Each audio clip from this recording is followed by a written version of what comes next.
Hello everyone, and thanks for all the support with my videos. Micheal Martin is quick out of the traps in response to the protests and riots across England and Northern Ireland that are continuing.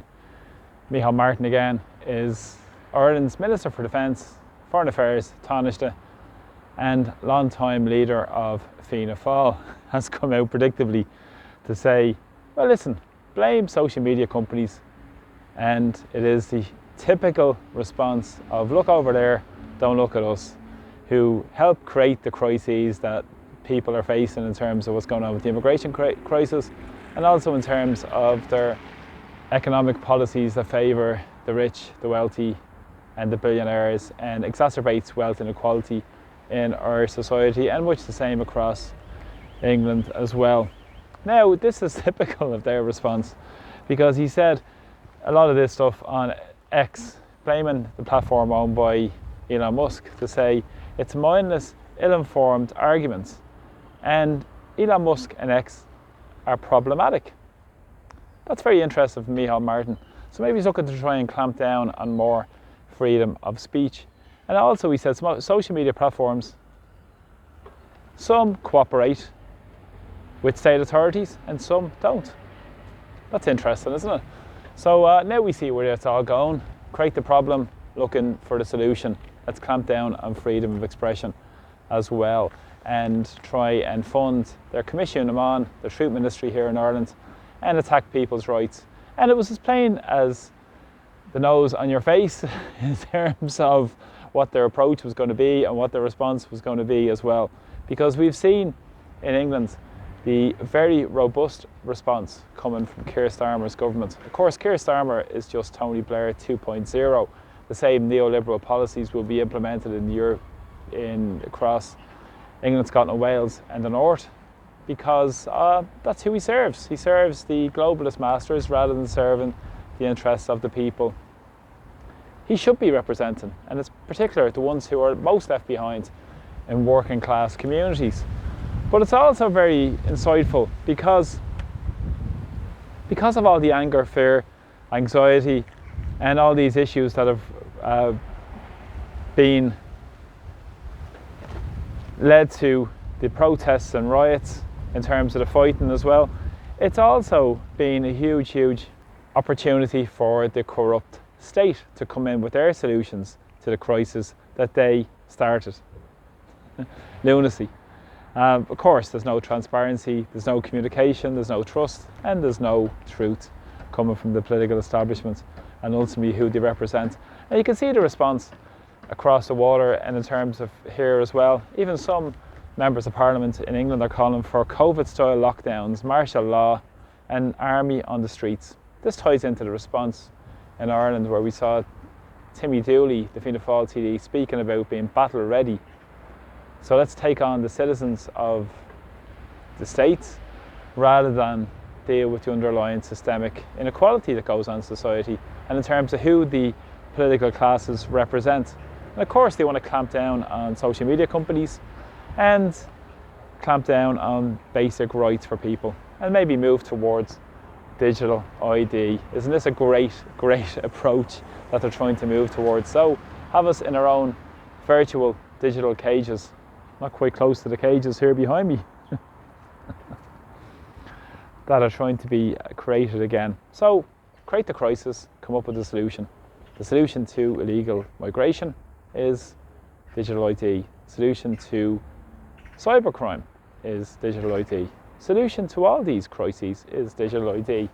It's for our safety, of course. It's not for any sort of control mechanism. It's just for our safety, of course. And of course many will be crying out for this because of what they've seen over the last number of days in terms of the riots and the protests.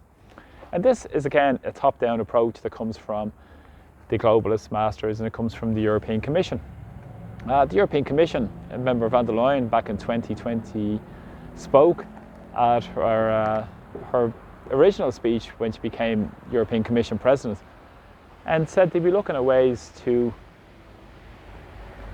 pay your taxes, to rent a bike. Could be all done through your digital ID. So we'll have access to your public services, open a bank account, something as simple as providing your age. So there we go. Create crisis, come down with solution.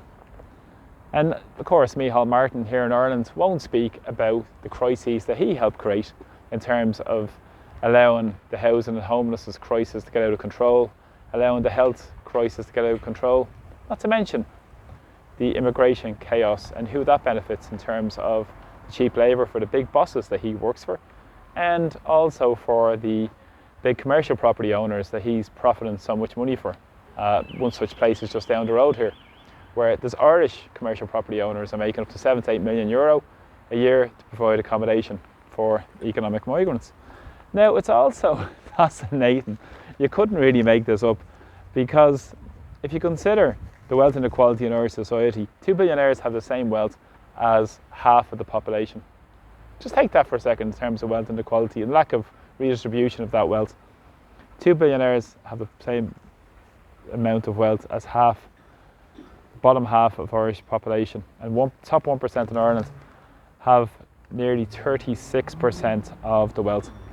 And if a proper redistribution of those taxes were brought forward, that would garner just short of €10 billion. How many homes could we build with €10 billion? How many extra hospital beds could we supply with €10 billion? But of course, no, it's not about investing in improving social services. It's about bolstering the profits of the super rich and clamp down on people's basic rights. So this is what it's all about. We've seen what's happened in the last few days in terms of what's happened in Japan with the stock market. Huge drops in stock markets. We've seen it happen in many more countries also as well. But again, who's going to be forced to bail people out? Again, it's ordinary people again.